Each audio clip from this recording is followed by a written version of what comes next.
This is it. Mark your calendars, boys, because in 14 days, we got ourselves an Apple event.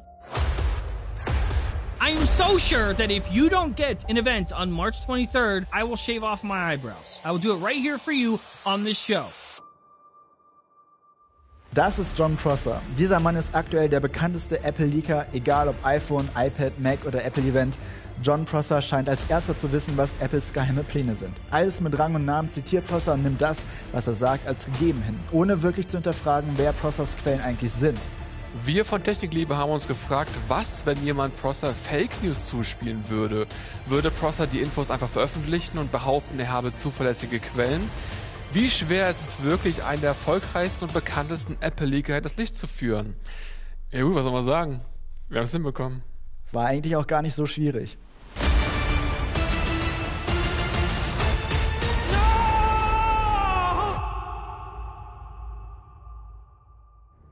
Also eigentlich hat alles so angefangen, dass wir uns so Ende Januar zusammengesetzt hatten und geschaut hatten für unsere News-Sendung, welche Themen wir so für die nächste Sendung, so letzte Januarwoche oder so war das, welche wir da gebrauchen könnten. Das läuft dann eigentlich so ab, dass wir uns hinsetzen, gucken, was ist die Woche so Spannendes passiert und wählen dann eben die Themen aus. Ja, und ich weiß noch, dass zu der Zeit dann irgendwie das Apple Car aufkam. Oh mein Gott, Apple baut ein Auto. Keiner wusste aber, wie das genau aussehen soll. Was plant Apple da überhaupt? Aber die Geschichte war ziemlich cool. Gerüchte um ein angebliches Apple-Auto gibt es ja schon seit Jahren, doch anscheinend können wir uns tatsächlich bald auf eine Ankündigung von Apple gefasst machen. Ja, auf jeden Fall haben wir uns noch darüber unterhalten, dass so ein Apple-Auto eigentlich mega unrealistisch ist. Ich meine so, Leute, kommt schon, wirklich ein Apple-Auto? Aber wenn der heilige Jon Prosser davon spricht, dann muss ja irgendwie ein Fünkchen Wahrheit dann doch mit dabei sein. Aber ja, keine Ahnung, irgendwie war es ein spannendes Thema damals. Ja, wir haben uns einfach so gefragt, woher denn Prosser eigentlich seine ganzen Informationen bekommt, weil seine Quellen verrät er ja nicht, ne? Ja. Wir wissen halt nur, dass es irgendwie aus Apple-internen Kreisen ist. Woher genau? Weiß niemand. Ja, und wir haben uns auch tierisch drüber geärgert, weil ganz ehrlich, so als Journalist, da überprüfst du deine Quellen doppelt und dreifach und so ein Jon Prosser kommt einfach daher, behauptet irgendwas und keiner kann das überprüfen und behauptet einfach, ja, das stimmt, was der Mann da sagt. Ja, und ich weiß noch, du meinst ja noch so, ey, wie geil wäre es denn bitte, wenn wir Jon Prosser so ein Apple-Leak zukommen lassen würden, der natürlich nicht stimmt und einfach mal so gucken, was er dann auch damit macht, ne? Ja. Hättest du gedacht, dass das so ausgeht? Nee, du. Nee. Dann haben wir uns erstmal zusammengesetzt und auch quasi überlegt, was müssen wir tun, damit ein Typ wie Prosser uns halt wahrnimmt und am Ende uns auch die ganze Geschichte glaubt. Und dann haben wir uns erstmal gedacht, wir leaken ihm halt erstmal so den nächsten Termin für die Apple Keynote, weil wir dachten, das ist ein bisschen wahrscheinlicher als irgendwie so das große, tolle Feature im nächsten iPhone. Ja, und Prosser zu kontaktieren war am Ende eigentlich auch leichter als gedacht, weil der hat das einfach in einem Twitter-Post veröffentlicht, wie man ihn kontaktieren kann. Schreibt mir einfach. Ja, also wenn man Infos hat, dann gibt es verschiedene Möglichkeiten, ihn zu kontaktieren. Das haben wir auch getan. Ja. Ja, und dann haben wir uns halt gedacht, probieren wir halt erstmal den unkompliziertesten Weg und schreiben Prosser bei Twitter direkt an. Also zum Glück habe ich auch privaten Twitter-Account und das schon seit 2009. Ja, das war auch ganz gut so, weil wir dachten uns halt als seriöse Apple-Leaker, einen ganz frischen Account, nee, lass mal sein, deswegen haben wir uns dann eben diesen Account da geschnappt. Ja, und die Idee war dann ja eigentlich, dass wir dich als Apple Store-Mitarbeiter hier aus München quasi ausgeben bzw. verkleiden und ihm dann ja mal anschreiben und sagen, dass wir da ein paar Infos für ihn hätten.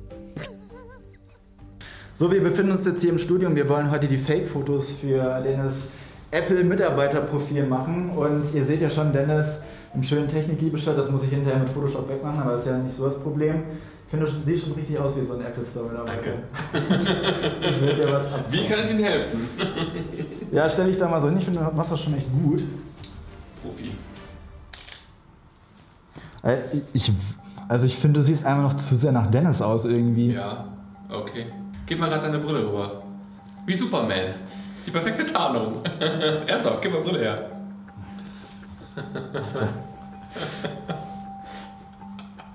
Siehe da. Komplett anderer Mensch. Hallo Joko. Okay, ja, machen wir mal. Kannst du dich so richtig übertrieben freuen? Als ob du gerade...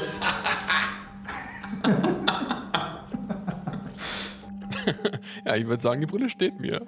Ja, ich würde sagen, Tarnung war bombensicher. Kennst du so Deadlift, die Soße aus Undercover Boss? Deadlift die Soße, ein Undercover-Boss? Ja, da gibt's so ein Meme von da. Der sieht Hat einfach nur eine Brille auf. so ein bisschen sahst du auch tatsächlich aus. Oder wie Superman. Ja. Ja, auf jeden Fall habe ich das Foto dann am Ende nur noch so ein bisschen bearbeitet, dass es aussieht, als ob Dennis als Apple Store-Mitarbeiter tatsächlich in einem Apple Store steht. Und ja, wir haben einfach mal gehofft, dass das ausreicht. Und da haben wir im Grunde nur noch das Twitter-Profil entsprechend angepasst, dass es halt aussieht, als ob es mir gehören würde. Ja, und dann könnten wir quasi auch schon loslegen. Wir haben uns noch eine ganz coole Story überlegt, weil wir wussten jetzt nicht genau, ob ganz normale Apple-Mitarbeiter in den Stores, so wie ich es ja dann eigentlich einer war, wirklich schon frühzeitig mitbekommen, ob jetzt in Cupertino halt ein Apple-Event stattfindet. Wir waren uns nicht ganz sicher, aber Prosser wahrscheinlich auch nicht. Haben wir zumindest mal gehofft. Also wir haben halt vorher geguckt, welche Informationen wollen wir ihm stecken. Diese Apple Keynote, da haben wir halt geguckt, in der Vergangenheit, an welchen Daten und an welchen Tagen wurden häufiger Apple Keynotes abgehalten, damit wir das so ein bisschen angleichen können. Dann haben wir halt rausgefunden, okay, der 23. März bietet sich an.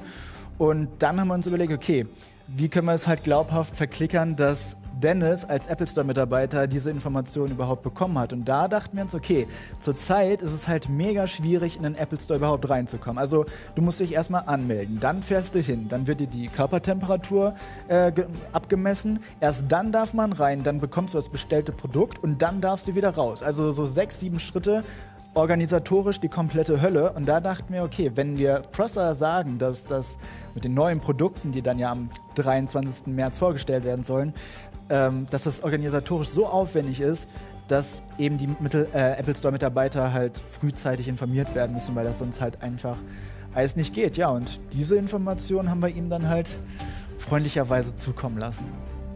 Ja, und dann hieß es halt erstmal warten, ob sich überhaupt irgendwas tut. Ja.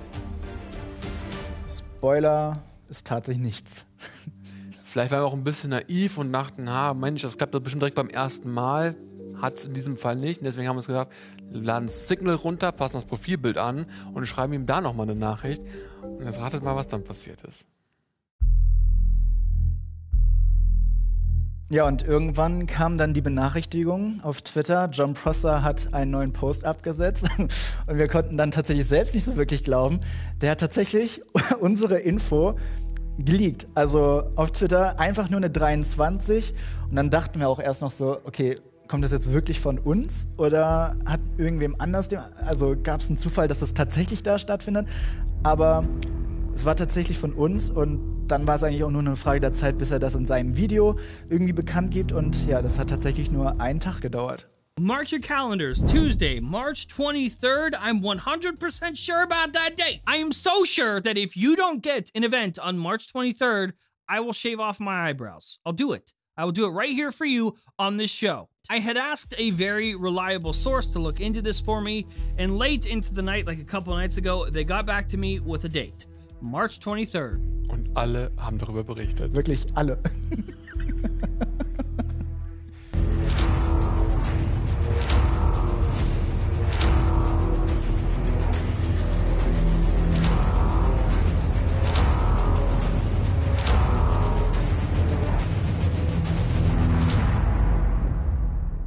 Ja, und anscheinend waren wir so überzeugend, dass sich da Prosser ein bisschen was verrannt hat. Is it bad? Oh my God, oh God, I just saw myself. Oh, no! War jetzt vielleicht auch nicht so schlau von ihm, direkt darauf eine Wette irgendwie abzuschließen und sich die Augenbrauen rasieren zu wollen. Aber bei so einer vertrauenswürdigen Quelle, da hätte ich es auch gemacht. Ja, ich meine, am Ende hat er es ja für einen guten Zweck gemacht und spendet Geld an bedürftige Kinder, können wir also nur unterstützen. Das ist eine coole Aktion. Hat er sich nochmal gut rausgerettet am Ende. Das ist richtig. Aber es sieht halt leider wirklich komplett bescheuert aus. Das ist wahr. So, ich glaube, wir sagen jetzt Jon Prosser nochmal direkt Entschuldigung, oder? Ja, können wir machen. Bereit? Ja. Hello, John, it's us, Dennis and Simon. Your very reliable sources from the internet. We are so sorry what happened to your eyebrows, really. Yeah, but maybe next time you better check your sources twice. Servus, all the best from Germany. Ja, und das war im Prinzip die ganze Geschichte, wie wir den bekanntesten Apple-Leaker der Welt reingelegt haben.